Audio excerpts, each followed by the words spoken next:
Welcome, everybody, to the Digital Nomad Experts Podcast by Beach Commute. Today, we're going to talk about 13 cool locations you'll only get to as a digital nomad.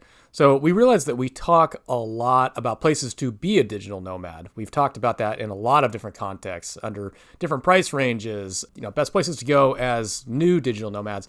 But we don't talk about is something that's it's a really big part of being a digital nomad are like long weekend trips where you kind of escape from where you're working and go explore new places. And we realized that this is a big reason that we are digital nomads. And we're going back and thinking through this list, and we ended up at 13 after cutting a bunch of stuff. So we've got tons of stuff to talk about, really exciting, cool adventures that we've been on. And we're probably going to have to do 2 of these episodes to actually do it justice. Marissa was just, before we started, scratching out places because we have to cut them down so it's not 3 hours long. Yeah, we need a reasonable length on this podcast, and if we just go wild, I'm just thinking back on like 5 to 6 years worth of places going, oh God, there's another one. So I'm actually kind of surprised we didn't do this before. We're so digital nomad focused and work focused that forgot there's so many adventures that we've been on. So we're going to talk to you about those today. We'll talk very briefly about each one of those locations. We'll give you the proper spelling so that you can Google it. Marissa, you might have to remind me. I always forget to do that. Yes, but yeah, definitely Google these places because a lot of them are very picturesque and you'll get a good feel for what it was like to go through that. So before we get into that, Marissa, it is almost the new year. It's the 28th and you're almost on your way to Costa Rica. How excited are you? I am super excited. I am really ready to get to the sunshine, to the sunsets, to just a place where it's like not winter and dark a lot and cold, and I'm just, feeling excited. Yeah, so super pumped and ready to bring in not bring in the new year. I'll be here in the States for New Year's Eve. And I'm like, this 2023 is done. I've already moved on to 2024 in my mind.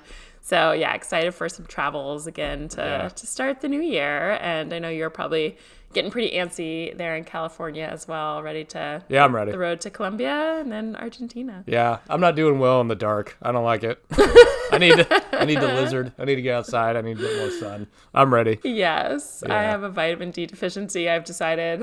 I don't think I actually do, but I take vitamin D pills. I'm ready for it. Do you? I know. Oh yeah. I'll start feeling weird when I get home because I usually get home around November. And after a week or something, I'm like, feeling kind of down. And I'm like, oh, yeah, right. And I'll start taking my vitamin D pills and I start feeling up again. So I'm pretty sure I do. I'm pretty sure I am solar powered. You actually do. Yeah. I am. I feel like I just like stock up for half the year. This is like totally not science. I just collect it. And then you just slow release it throughout the winter? Slow release. Yeah. Like, it's like a hibernation of a slow release.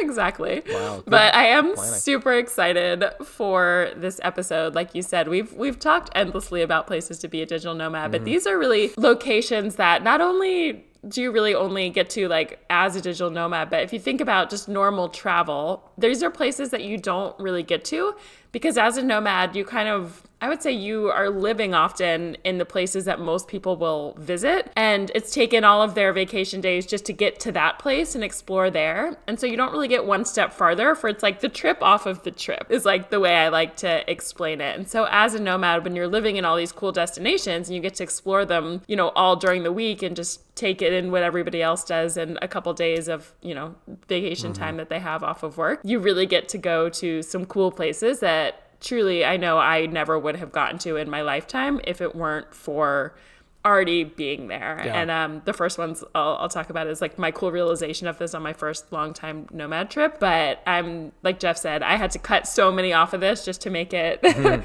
not 10 hours long for this one. So we can do more of these if you like. So this is just a sampling of some cool places and adventures you can get to of what I call the places off of the places, if that makes sense. So yeah, start us off with the first one. Cool. So the first one on my list, and there's a bunch in this area, but this is the one I chose for Indonesia. And we haven't heard each each other's, by the way, just before we get into it. So this is going to be new to me. Yes, which we love to do. I don't know why that's always so intriguing to us. It's like so fun to do these as surprises. But yes, you get the real reactions. The first one is Indonesia. And like I said, there are a billion, I feel like, locations within Indonesia that I could talk about. But the one I've chosen for this podcast they're a group of 3 little islands called the Gili Islands. And this is, so most people, if you're going to travel to Indonesia, most people just make the typical Bali circuit. So Bali is amazing. I have spent many months there over my nomad years and if I had to live somewhere, Bali would be a place I would choose. There's so much to do on that main island.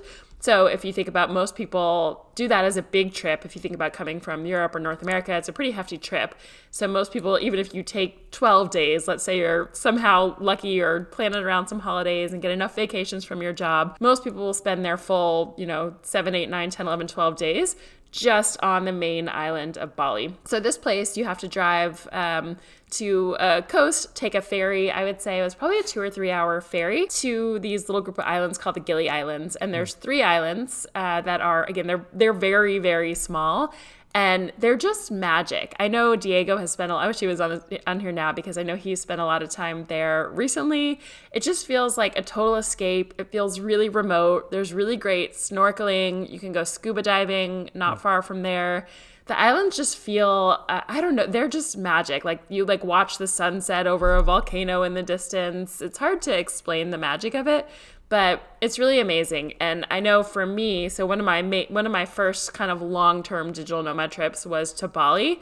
And I realized on the weekend, so I'm like, here I am, just didn't think I could be happier than I was living on this island in Bali and the beachy palm tree, rice field, jungly life. And then over the weekend, we took a trip to these other islands. And I just, I feel like my brain exploded when I was like, I'm taking a trip from my home on an island to a smaller, a more remote island that, again, when I have friends who tell me they're going to go to Bali, I'm like, you have to go to this island and these little ones. And they're like, I don't have time to do that. So you really miss out if you're not already living in these places to then get to the more remote places. But that's definitely a cool one that if you have the time to get to, or if you start living the nomad life and you live in Bali, there's some cool islands to explore nearby. Yeah, that is such a cool part. It's like places that you wouldn't go to on your vacation because it's so out of the way. These are pretty off the beaten path. Yeah. It only makes sense to do if you're already nearby. For sure. Yeah, so that's my number 1. What's next on your list? Okay, so number 2 on the list is Las Tres Ciénegas, and that is in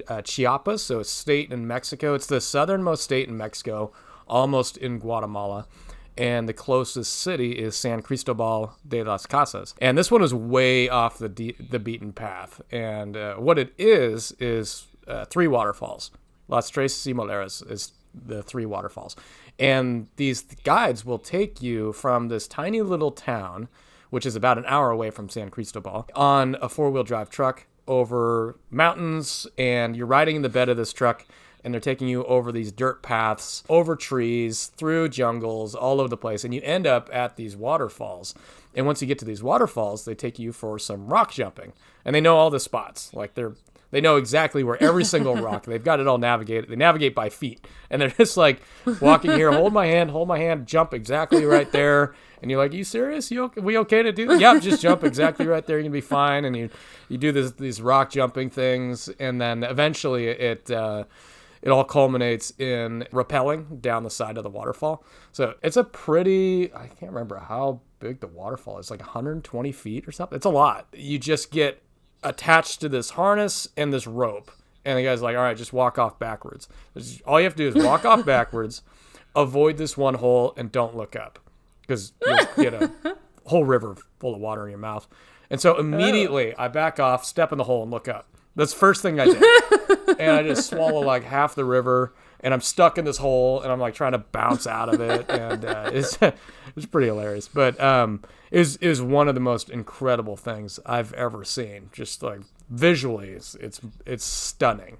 You're over this waterfall. You're sitting at the end of this waterfall looking over an entire valley, and it feels like you're in an otherworldly type of place. So yeah, that's a place that if you make it San Cristobal, it's an absolute must, and you'll never get there otherwise. It's just so far out there. Yeah, but you said the name. I've heard of San Cristobal, but there's a lot of people I know who, in our Nomad group of friends, who love to go there and say great things about it. But the place you just said with like the waterfall, I was like, I've never even heard these words. Oh, I better spell that one, right? Simoleras. Yeah, what's that one? Yeah, that is Tzimoleras. Right. So it's wouldn't have guessed that one. It's a good one. Yeah, the TZ exactly. All you have to do is Google it. You'll see.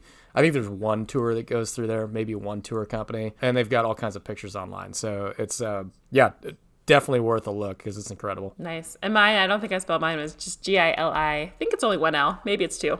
Okay. Take a look. Either, yeah, but give it both. Islands, but that's, give it both tries. Yeah, give it a try, something like that. But that's a great one for you. Okay, so number 3 on the list, I am sticking to Mexico as well. As Jeff and I were talking, I feel like we could easily do a whole episode just on places like this in Mexico. Yeah. I had to cut like 5 different locations in Mexico, but this one made the list for me. It's one of my top favorites. It's a place called Holbox. Isla Holbox in Mexico, and that is spelled Holbox. Nobody will find that one unless we spell it. You will not find. I know. I almost like don't want to spell it because I want it to stay magical. So guys, keep this our secret. Don't tell anyone else. I know anytime I say it, everyone's like, Holbox? Like, what is this? So yeah, they got the weird X pronunciations in Mexico. But it's a little island. It's about a 2-hour drive from the Cancun airport, and then you have to take a ferry. So there's no cars on the island. Like maybe there's like some construction cars or, something, but mostly it's just golf carts or you walk around. It's super rustic. I think actually you told me you had some friends there recently and Starlink Wi-Fi is now there because it used to be there was like literally almost non-existent Wi-Fi, mostly non-existent cell service. It was like very hard to communicate with the world. So it's definitely still an underrated destination. Not many people know about it. Most people, at least, I'd say most visitors are just going to like Cancun, Tulum, some of those other places in Quintana Roo, which is that whole area, it's called in Mexico. But it's just a magical island. It's one of those places that has the like really shallow, flat, bright, white sand, bright blue water. It's just like, you can walk out for like miles, it feels like, and it's still just to your shins. And they have this sandbar that you can literally walk for miles, like in the middle. It feels like you're just like walking in the middle of the ocean. So you're like looking back into the jungle of like rustic, maybe a couple hotels and not much there. And then the other side is just flat, shallow, blue, beautiful water. So I'm a beach bum at heart. Like I love this location to just go be a rustic beach bum. Like you feel like you never want to wear shoes, just kind of walk around to hole in the wall restaurants. Like there's not much, there aren't very many like amenities there yet. There's a couple nice hotels, but it's still very, like up and coming. So you don't have like many of the fancy things. And I think that's what makes a place magical often before other people find it. And I love a good upscale hotel and restaurant from time to time, but there's just something cool about like that not existing. And so it's like only the adventure travelers are like kind of there. So it's an awesome little island and it'll always be one of my favorite. Being an island, it might always stay that way. Well, maybe not the same, but it'll probably never reach the level of like some of the fully on the beaten path places just because of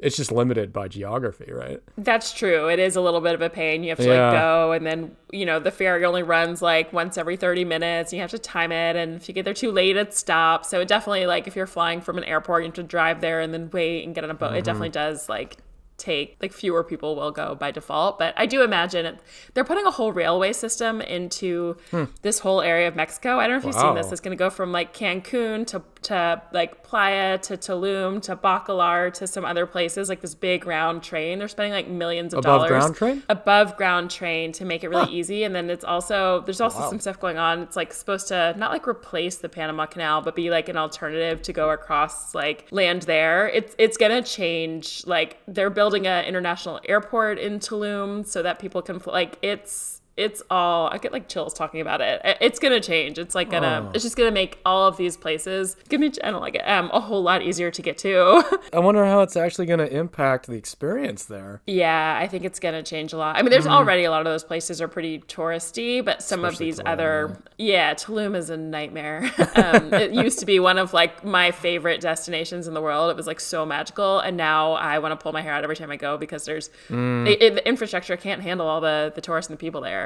And it's rough. So anyway, it'll be really interesting to see how it changes. Yeah, it's an interesting sidebar in Tulum because I was over at my stepdad's house and he's showing me his pictures on his iPad. Hey, I found this place to retire in this place. Have you heard of it? Tulum, Mexico? I'm like, don't be that guy. Please look anywhere else. Don't go retire in Tulum. I don't think he'd like it very much. No. Yeah, it's turned into a lot of very LA influenceries. Exactly. Like people go there to take pictures and it's beautiful, like it's magical, and I get why that's happening, but it's taken away the magic of it for sure. So I feel like if you haven't been to Tulum yet, it's still worth a look. Like it's cool to see, but it's like we've missed the boat on Tulum. Tulum has passed because the world has ruined it in a lot of ways. Yeah. But I mean, time machine, go back 10 years and love it. But yeah. But there's still so many other places in Mexico that are really cool. So yeah, that was mine. So what's number 4 on the list? What you got? We're going to take a quick pause right there to tell you about our remote travel jobs daily. Are you currently looking for a job that's going to allow you to become a digital nomad and work and travel around the world? We've got exactly what you're looking for. Every week, as part of our free plan, we handpick 2 jobs that are perfect for becoming a digital nomad that allow you to work and travel around the world while you're doing it. That's 2 jobs per week for free. We also have a premium plan in which we send out 2 handpicked jobs that are also perfect for becoming a digital nomad every single day, Monday through Friday. So that's 40 handpicked jobs by us that are ideal for becoming a digital nomad. So make sure you take a look at these 2 plans. It is beachcommute.com/travel jobs. That's beachcommute.com/travel jobs. All the details will be there. Number 4, I'll bring us to a little city in Colombia called Palomino. So geographically, if you go to Cartagena or anyway, all the way to the very, very northern part of Colombia on the beach, and you make your way towards Venezuela. So heading east, you'll get to a national park called Tayrona. It's Tayrona. It's really, really popular there for locals and for tourists because it's just an awesome, huge national park. You can like rent a horse and ride it to the beach. Kind of one of those really magical types of places, and most people just stop there. But if you keep going past it and head towards Venezuela and have no destination in mind, you will end up in this tiny little dirt road hippie town called Palomino. And I really do mean dirt roads and tuk-tuks. It's like very, very rustic. Kind of like you were explaining with Holbox, you're not going to find those hotels. You're not going to find the amenities you're looking for. You're not even going to find hot water. But it really is absolutely, you won't find hot water. I didn't. It's absolutely gorgeous. So it's one of those, if you're looking for Caribbean feel, sunsets, palm trees, beach town, basically, no internet, disconnect type of place. That's exactly it. And you walk around this little town, and the indigenous locals come down from the mountains, and they'll sell handmade things, experience to just get away. And it is totally not near anything. Like you cannot work there. You won't go there unless you're already in the area. And you can spend a couple days. I would recommend there's a few places you can stay right outside Tayrona, and you can also stay. There's a few little places in Palomino. It's probably changed since 5 years ago when I went.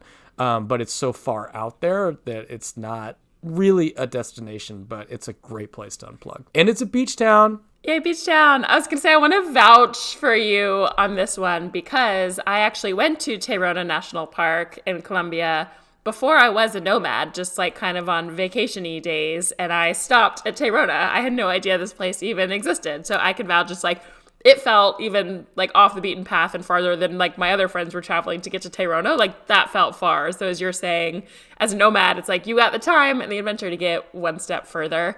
And there's a place like that. I'll say this for another podcast, but if you drive past Tulum in the same way, so it's the same thing. Like so many people take all their time just to get to Tulum, but actually if you drive through Tulum and past it, there's this like very same thing that you're talking about that actually is still magic, and no one takes the time or adventure to go there. So I'll save that one for another one, but I love that's a great one in Colombia. When you talk about Palomino, I always thought it was closer to Medellin when you guys talked about it. I didn't even know that's where it was. Yeah, it's just kind of in the middle of nowhere. And actually, I think if you keep going along, you just follow the coast, basically. And if you keep following the coast for, I think, maybe an hour or so, you do end up in Venezuela. So it's kind of out in the middle of nowhere. And it's only one road to get there. It's just going along the coast. So it's one way in, one way out. No airport. Yeah. You have to go all the way to...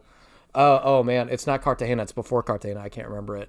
Diego's had a few chapters there. Santa Marta. Santa Marta is the big. That's where you fly in and out of. There's an airport there? I don't know. I drove from Cartagena when I went. Okay. Yeah, there's the Santa Marta one, and then there's also the Cartagena one. Cartagena will never make any of my lists, and we'll maybe save. It's not. Maybe the places underwhelming not to places go. You don't actually want the to go. Places you've heard about that you shouldn't go. I've got let's do that. Let's list. do that as an episode soon. Yeah, we like to keep it real on here.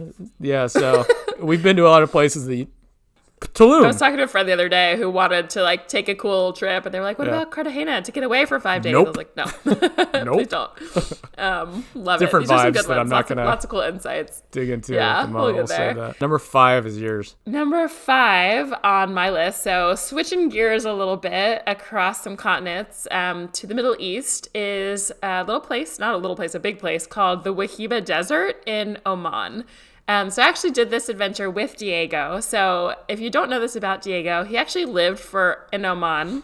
I forget what age he was, but like in his younger years, his dad moved around for work, and they lived in Oman for at least a year, maybe longer. I can't remember how long he was there. And so when I was living in Oman with Diego, we were living like in Muscat, and like the kind of main city here, and one of the weekend trips we did was like Diego's childhood trip. So it was like, I feel like I've been on a lot of like reliving Diego's childhood, which is always so fun. But basically I only know one other person. I actually weirdly ran into a friend of mine, a guy I knew from high school in the airport when I was leaving in Oman, because he was living in like Algeria. So again, no one else I know has ever been to Oman except for some of our travel friends. So if you are to even get here, I talked to him. So he had taken 12 days off and was doing this solo trip and drove around to a ton of places. But even him, it's just his vacation there, didn't have time to get to this place, which is called the Wahiba Desert. So we rented a couple of 4-wheel drive trucks. And we would, you basically just drive, you're on a road, and then suddenly you're just driving on sand, and the road turns into desert, and then you're just like in the desert for 3 days, like rolling sand dunes, nothing else. So we were camping in the middle of the desert, like you bring everything you need. There are a couple of kind of like nomadic groups that sort of like genuinely still travel around with camels and like set up camps. Like there are some things like that around. But other than that, it is like 3 days that you are...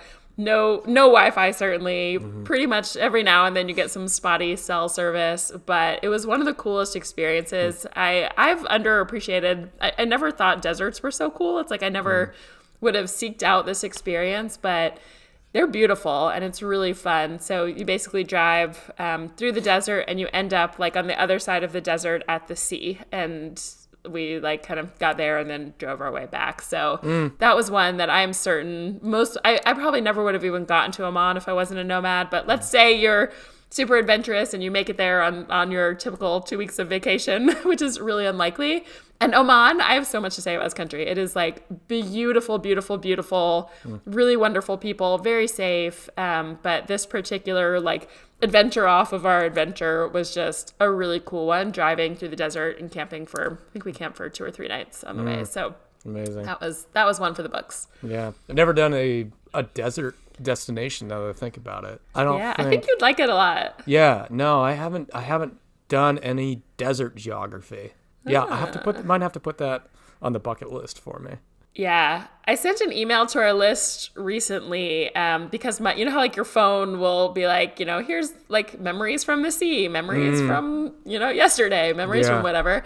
And I had one that was like memories from, I don't remember what it was called, but it was like all of these memories from sand dunes, from like these desert experiences. Cool. And I was like, I didn't even realize I'd been to so many, but they're really, really cool. So that was one of mine. Yeah. What's next for you? Are we on number 5? Yeah, and while you're looking, the spelling of I think you're on 6. The spelling of that, by the way, was Wahiba Desert, Wahiba Desert. Next one, going back to Mexico, is a place called San Jose del Pacifico. It's San Jose, you get that one, del Pacifico, Pacifico. It is in the state of Oaxaca, and there's only... Gotta spell that one. That's harder to spell. Oaxaca. Yeah, that one. If you try to spell it the way it sounds, you'll never find it. I think there's actually... I don't think there's any way to get there other than driving either from Puerto Escondido or from Oaxaca City. And no matter which way you approach it, you're going straight up the mountain. So it's the the Mexican switchbacks back and forth where you just want to vomit the entire time. If you're going from Puerto Escondido, I think which we did, it was about a 4-hour drive, and I think you're probably looking about the same coming from Oaxaca City. So it's way up the mountain, and it's really, really high in elevation. I think it's something like 8,000 or 8,500 feet. So it gets cold up there. Like I was shocked. I was like freezing at night, and it looked exactly like Northern California. It's so wild about Mexico, the different geography, the different terrains that you see all over the place. There's everything. Yeah. Like we went straight from super hot, scorching hot beach to like Northern California in winter in just like 4 hours. And so you're looking around these you're in the mountains, you're looking around these incredible mountains, and it's just nothing but forest as far as the eye can see. And this tiny little town called San Jose is dedicated to psilocybin mushrooms. It's like, that's their... That's why you loved it. That's their thing. I did it and it didn't even work. Nothing even happened. Like they were complete duds, but it is a destination people go to because I believe like some of the original studies on psilocybin mushrooms came from there. And I can't get into the history because I don't have it prepared and I would want to do it justice. But one of the original shaman were from there and people went to study and learn from her. And there's a whole history behind it, but it's actually turned into this attraction up there where people will go and visit to have that kind of experience. So we did, and it's still very, very small, but it's funny. They've turned this place into clearly an attraction. So as you're going down the street, people are selling things from little shops, like little keychains, little wood carvings. Everything's mushrooms. Everything like keychain mushrooms, keychain or like wood carving mushrooms. It's like drawn on their menus and stuff. It's funny. They've built this entire city around this funny little theme. I've never even heard of any of this place, actually. Yeah, and I would love to have prepared a little bit more to do it some more justice to talk about the history behind it, because there is a lot of history behind it. And you can go there to do that, which a lot of people do, or just go there to enjoy the place, which we ended up doing inadvertently, because it's really, really pretty. The people are really nice, and you get to see a different side of Mexico, definitely a different geography of Mexico that I didn't even know was a thing. And again, way off the beaten path. I don't think we had internet for a few days. It takes a long time to get there. And as you know, driving through some of these roads in Mexico is just like, you'd only want to do it once or twice. You don't want to keep going back to these places because you do feel like you want to throw up by the end of these trips. So it's a little bit of work and it's way off the beaten path. That's a great one. Again, this is a fun episode because some of these locations you're talking about, I feel like we've done opposite parts of Mexico. Like you've done one kind of area and I've done a lot of the other, and like we haven't traded. So it's good to get a wide breadth of Mexico. And I have like 10 more locations, like I said, just in Mexico that I could talk about. We're going to do a Bali one. Maybe we do a Mexico one. I'm just making notes here. Yeah, there's so much to do. Yeah. Right after destinations people tell you to go to that we think you shouldn't. Only first.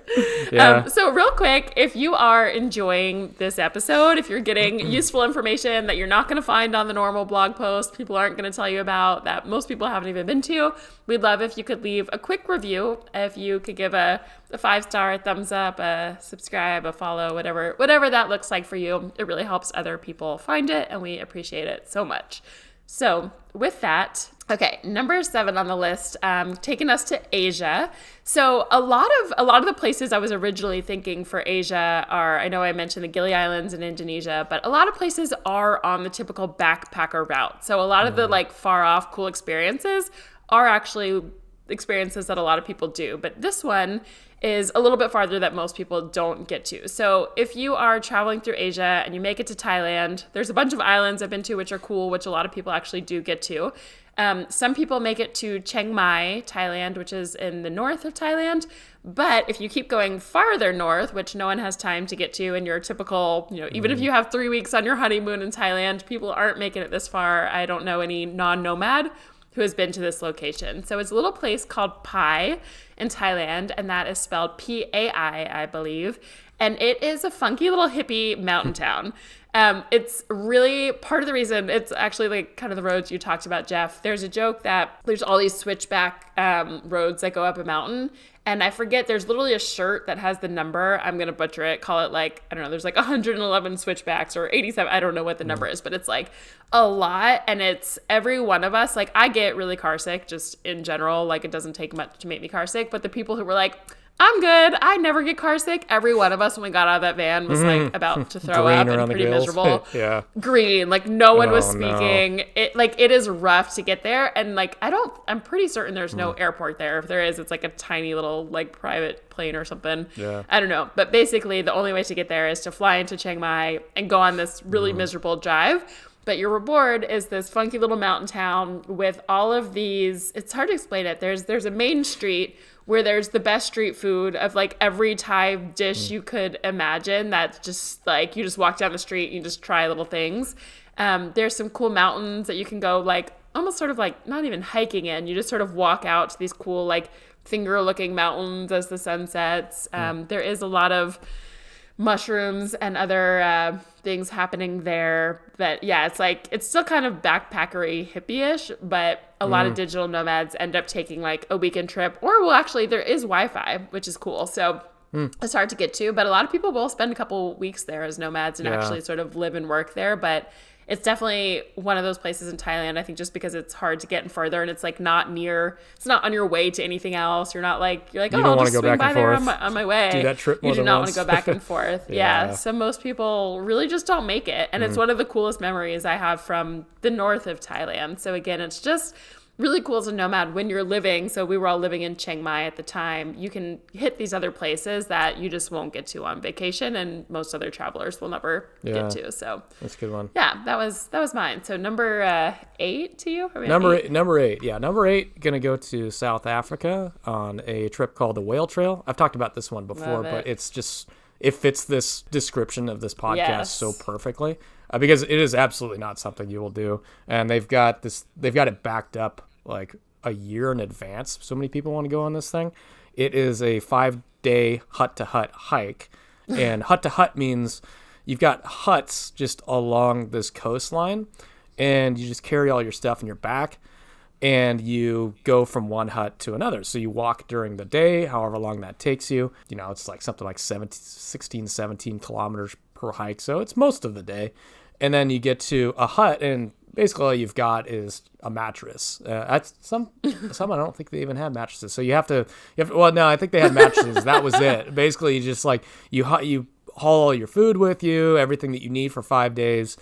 And it's just you walking. That's it. You and your friends walking. And it's really, the terrain is remarkable. As you know, we talked about in Africa, it's already incredible. Just looking at the sunsets there, it's otherworldly. But when you're actually out away from the city and you're around nothing, just you and the nature, it's incredible. It's a once in a lifetime type of thing. And I only slotted in because somebody had an emergency. So they called me and said, hey, we need somebody to say yes to something. And I'm that guy. I say yeah. Because I don't plan things. We talked about this. I'm the guy that goes. I go if you say let's go. And we leave room for the magical experiences to come up. Exactly. And it's one of those once in a lifetime things that would have only happened as a digital nomad that I'm so grateful for. We talk about these pinch me moments. It's like halfway through this thing, haven't had a cell phone reception in 3 days. I'm deep in the coastline, just kind of living life, just disconnected from technology. And literally on the opposite side of the planet from where I was born and where I am right now. It's a cool website to see where the opposite side of where you are is. I've never done this. It's called Antipode, I think, Antipode. If you look that up, it means basically like the opposite side, and it's just like a simple web app where you can plug in where you are and where the exact opposite end of the earth is if you're to drill a straight hole through it. And if you drilled a hole through where I am, you would pop out right near where this place is. So I was actually on the other opposite side of the world from where I am now, which cool. Feels pretty. Did you just pull it up? I did, just on typing. Mine's in Ukraine. Who knew? It's in Ukraine. No kidding. I would never have guessed that, which is actually where my heritage is. Okay, so that's the opposite side of the world for you. Yeah. Mine just pops out in Cape Town. So yeah, that's that's cool. Yeah, it's a pretty cool one because I remember thinking, God, this is a really long flight and this is a really long way from home. I wonder how far away from home. It's like, oh, it's the opposite side of the planet.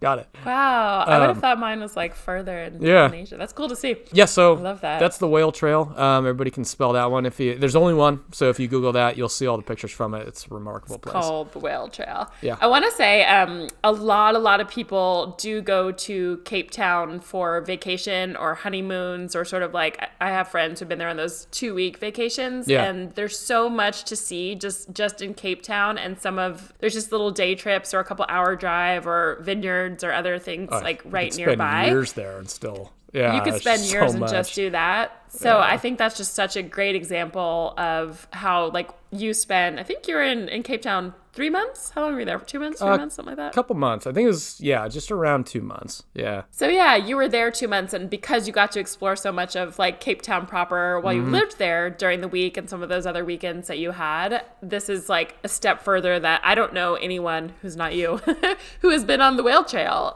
there. So again, I love this episode because it really just shows you not only can you get to so many more bucket list destinations than anyone else will ever get to in their lifetime, but you get a step further to some of these, like, you just would never, ever, ever get there because you don't have the time or vacation days. So that's a great one to do. I love that example. Okay, number 9, I believe, for me, I'm taking it back to Central America, but not Mexico, to Panama. So this one was a little island. I was looking back through my pictures as Jeff and I were plotting out which or brainstorming which places we want to talk about. And I saw this picture I had been to, and it was like this tiny little island that had the most gorgeous, just like palm trees, everywhere that meet the ocean. Beautiful, like, blue water, white sand, and this green seaweed that looked like if you were to go to like an arts and crafts store and buy, how they have this like silver holiday like tinsel decorations, like it's like that but bright green, and it's actually real seaweed like just floating around. It's this bizarre little place. Cool. But the island, so it's Kayo, Cayo, which is like a word for a little island, and Zapatilla, I think it's Zapatilla, and I actually had to go back at my pictures to even see where I was. So this is a little island. I was living in Bocas del Toro, Panama, which is a place that is still pretty hard to get to. It's fairly off the beaten path, but like you might get some backpackers, you might get some tourists there. But if you get there, that's usually as far as you might make it. And this was just on a weekend. We took a boat. Again, this was another, I feel like always my favorites are islands off of islands. So living on this little island, and took a boat, and they took us to this farther little island. That was just a really magical day that I know I never would have gotten to had it not been for Nomad life. So it's very Caribbean style. It was just a cool, fun, good memory, good experience there. Yeah, still haven't made it down to that area, the Bocas, Panama. Just kind of came near it in Costa Rica, but I don't know. It's such an interesting place because like we talked about this before. It falls in and out of trend for whatever reason. Yeah, it's going really down underrated. Going down. I don't know Costa anyone who's Rica, been there in Panama. forever. Yeah, no, it's been years. But like for a while there was like where everybody Bocas went. was like the hot spot for Bocas was the nomads hot for a spot. while. Yeah, I know. I don't know what. Yeah, I guess Panama went through they had a lot of like government stuff going on. Like there was just maybe that was part of why people haven't been there as much lately. But I think Panama will make a comeback again. Underrated. And I never for sure. Definitely underrated. Some people will go. There's some islands called the Sandbloss Islands I don't know why more people from the U.S. don't go to Panama because it's a really easy flight to Panama City. Like everything flies through Panama if you want to go anywhere in Central South America. So it's so easy, but most people just don't. I don't know if people have a connotation that it's not safe or I don't know what it is, but it's a great country. I love it. So I would go back. Number 10 is the only one that we talked about before the episode and is our, we don't know where it is. Now we have an idea where it is. Is in outside of La Paz, that's Lapaz, Bolivia. On an ATV trip that we went on led by Diego. So Diego was also there. And he's done this trip numerous times with other people that he's lived with. And we say we don't know where it is because it is way outside of anywhere resembling civilization. I mean, we were on just otherworldly moonscape. I can't, it's really hard to describe what this geography looked like because it did feel kind of like we were on the moon. Just do we have any? Maybe we'd have to actually share actual pictures because I don't think there's anything for people to Google. But we were riding these ATVs along this dirt trail for all day, so it may have been 6 to 8 hours, something like that. Just as far away from civilization as we could possibly get. Going as quickly as we could possibly get there. I don't know why we were rushing, but I do remember why we were rushing because the sun was going down and we had to get to a place, a specific place. There's like one place where it's like we could set up a tent and we had to chop down our own wood to build a fire. So we had to get there on time to find the wood to build a fire. That's right. Which is pretty hilarious. Rushing to build a fire in the middle of nowhere. It's just so out there. And I like. We were there and we don't even know how to find it again. We'll have to ask Diego about it. But I think the appeal to it for me was an incredible adventure. I mean, it's like if you want to shake things up in your life, that's a damn good way to shake things up because you don't know where you are. Everything looks foreign to you. You're literally lost. You're just kind of winging it. Can you add anything to the landscape? Because I feel like that is a huge draw to it as well. Just how unusual moonscapey it feels. I know when I was looking through pictures to see if it would tell me a name of where we were, I was like, Jeff, like the Moon Mountains. You were like, is that what it's called? I was hoping I wish it was. I know, because it looks like it, but it's these like, it's all very brown. Like, I feel like my memory is all very like brown and dusty and these like brown mountains. And so there's dusty. Like llamas. So dusty. Oh my God. Llamas I forgot running about around. that. It took me like 3 days to get the dust off me. It was in seams. It was in my crow's feet. Like it was everywhere. Everywhere. But it's hard to explain. We were going, there's like some of the roads we were driving on were just cliffs. Like it felt like a mile down on one side and then just these like moonscape mountains that are very brown on the other side. And then sometimes, I don't know. Yeah, it's very rocky, mountainy, but like not your normal like green like alpine covered mountains, just like brown, barren. I don't know. It's but pretty. It's like I feel like you just stare at it and you're like, what is like I've never seen anything like it before. And then the llamas running around really add like everywhere you go there's just llamas. And I don't think we had a guide or anything. I think it was just Diego. We're just following Diego on this road to nowhere. So it was It was so cold up there. I know. Yeah. It was a bizarre place and they're really, really high altitude, hard to breathe. But again, I know most people who have, again, even if you're backpacking or just on vacation in Bolivia, you'll make it to the salt flats, which is really hard to get to, but people go because it's just such a unique place. Yeah. You might get to La Paz, you maybe will get to the jungle, but I don't know anyone else who has ATV'd up into these mountains in the middle of nowhere and can guarantee you if I was not a digital nomad, never would have made it there. If I wasn't a digital nomad, we wouldn't have done the ayahuasca trip there. Definitely not there. Somewhere else for sure. But that is so off the beaten path that it would only kind of make sense to do it in that context too. I'm gonna put that on the list. We still haven't talked about that. Well, we should do it soon. There are a lot of people who who go on ayahuasca trips, do go to the middle of the jungle in Peru or Brazil or into the Amazon. So a lot of people do take time off of, I would say not a lot of people. The people who choose to participate in ayahuasca often will take like a week and a half off and just like literally go deep, get there by boat and get to really remote places. But it's not, most people won't, quote, waste their vacation days to go do a thing like that we were able to do because we were already in this remote location. And they probably won't do it in middle of nowhere Bolivia either. Yeah, that's true. Most people don't go to Bolivia to do that. So that was the special one. So yeah, we should do that soon. With that, and we're close to the end. So 11 on my list. I'm taking us back to Mexico. I couldn't help myself. I had to do one more. Save some for the Mexico trip. I have 5 more, 7 more, 10 more. There's so many. Yeah. Well, there's so many more. I can skip it if you want. No. You got to do it. All right. It's on the list. So this one is a little place called Isla Mujeres. Again, Isla, if you're hearing a lot of names like this, means island. So ISLA, and then Mujeres, I believe, means women, MUJERES. So it's like, I guess that means like island of the women. I've never thought about that before. Maybe someone who speaks Spanish. Or you know Spanish. Is that accurate? Yeah. Can you confirm that's true? I cannot. I don't know why it's called that, actually. I need to look it up. I'll take a look afterwards. I have no idea. But it's actually really close to Cancun. But again, you can only get there by ferry. So if you were to fly into Cancun, take a 10-minute taxi to the water, and then it's actually a pretty short ferry. I can't even remember. It's not that far, but less than an hour.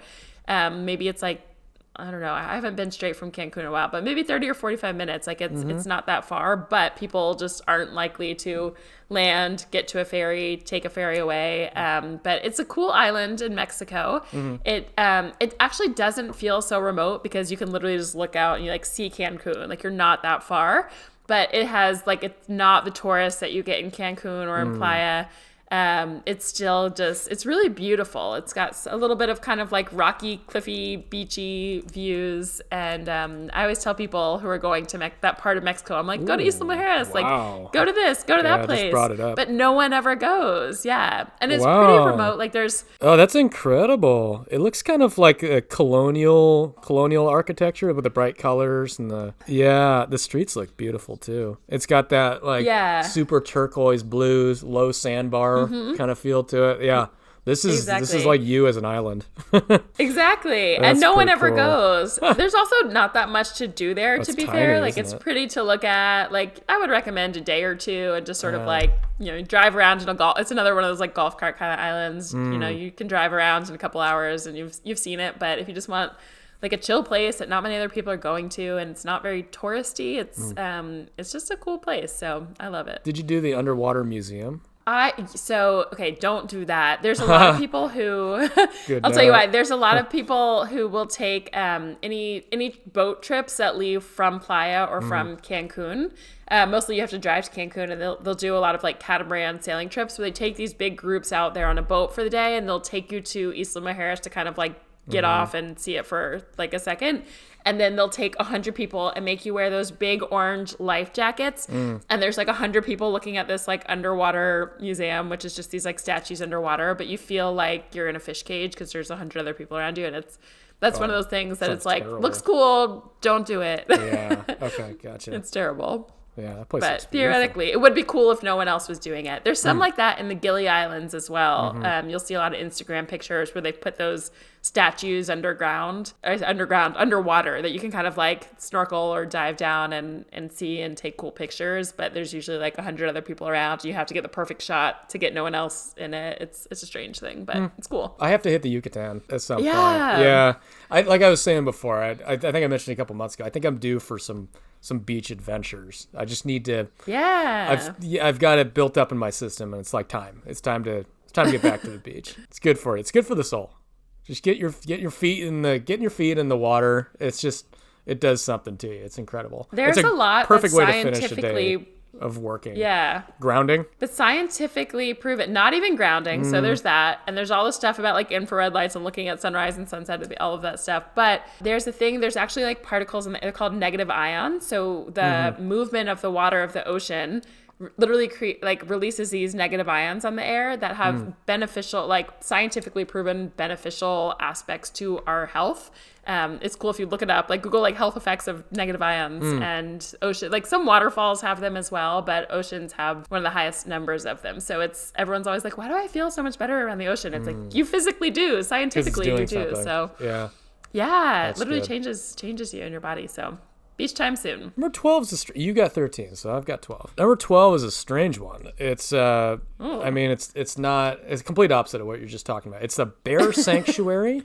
It's a brown bear grizzly Romania? Bear in Romania. Yeah. Yeah. It's outside. It's kind of, again, it's near nothing. But the closest place to go to get there is Brasov. So that's Spell that one. Brasov, which is a small mountain town. A lot of times it's like people go there as a skiing town, which we should probably include that in that episode when we do it. But really cute little town. Loved it. We did the Dracula's Castle, which would never make this list for sure. But this one is... Everyone goes there. There's a story behind this bear sanctuary. Is back pre-Romania joining the EU, they had a whole bunch of brown bears in captivity, and they used them for all kinds of attractions in really, really bad ways.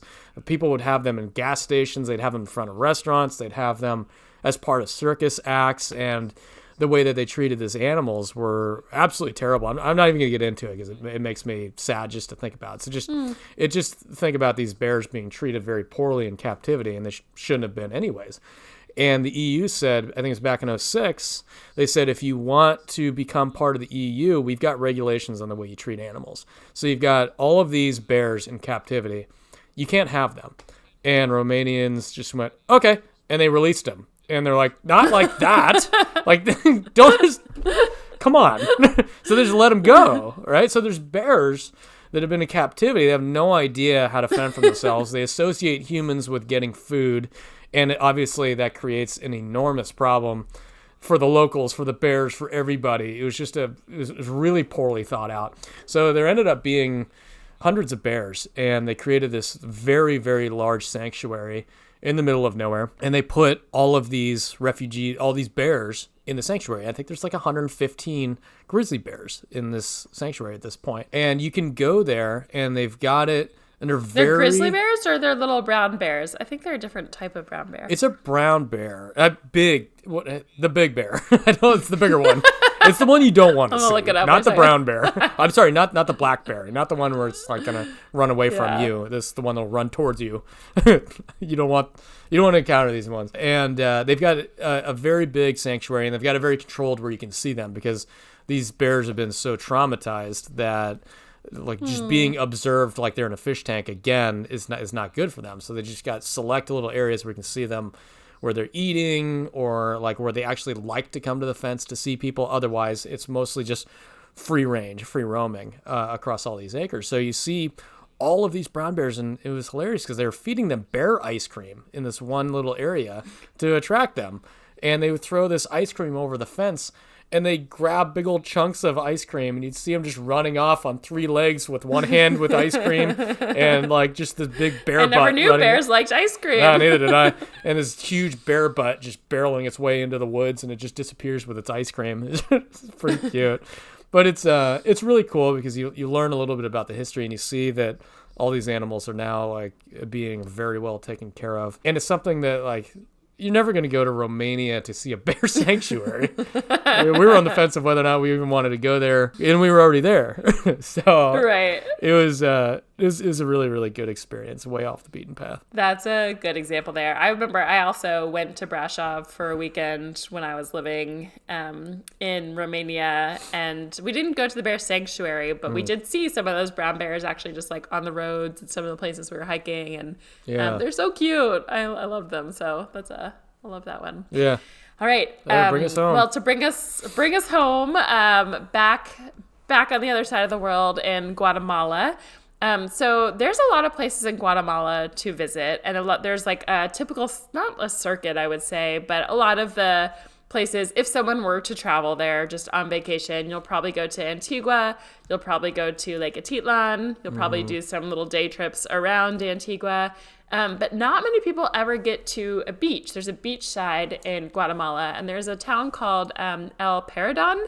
And it was just a magical little black sand beach. There was hardly any people there. I think it's L-E-L and then P-A-R-E-D-O-N, I think. Oh, yeah. Correct me if I'm wrong. P-A-R-E-D-O-N. Yeah. Yeah. And it was a beautiful, it's kind of hard to swim. The waves were really big and like would just take you out. But it's like beautiful just to spend the weekend there, to see the beach, to just, be back in the negative ions I talked about.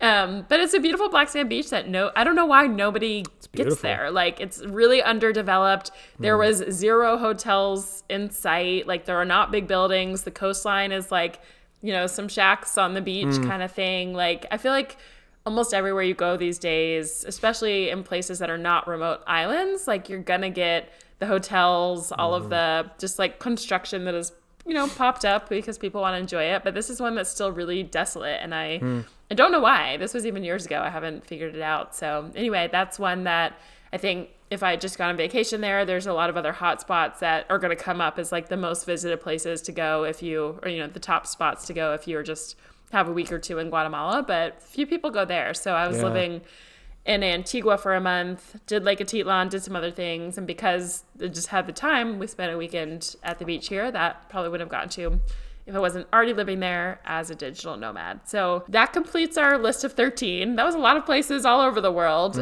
Any thoughts, Jeff, just to kind of wrap it up, or to someone who hasn't yet started living life as a nomad and is hearing these type of destinations? I would say all the ones that I mentioned in this podcast were not planned. So these are just examples of things that happen on the weekends. So a lot of times as a digital nomad, you have a normal work day or a semi-normal work day. Typically, digital nomads like to work the hours that best suit them from what I've seen. But when you're outside of those hours, you get to do a lot of really cool exploring.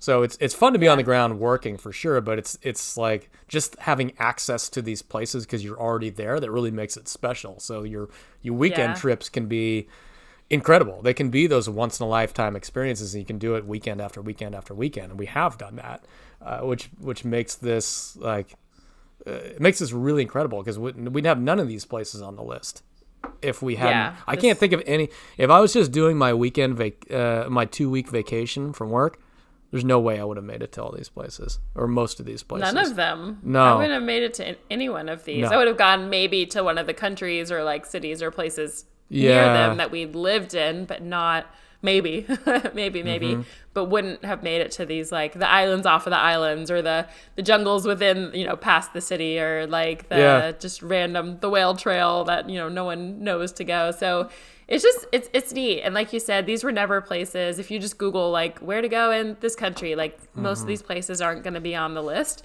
And I don't know if they're magic because other people aren't there. I think a lot with travel, if you think about any place you go and it's like, even if you're in a city, it's like, here's the 10 best places. And so everyone's there taking their pictures, posting on Instagram, all the things.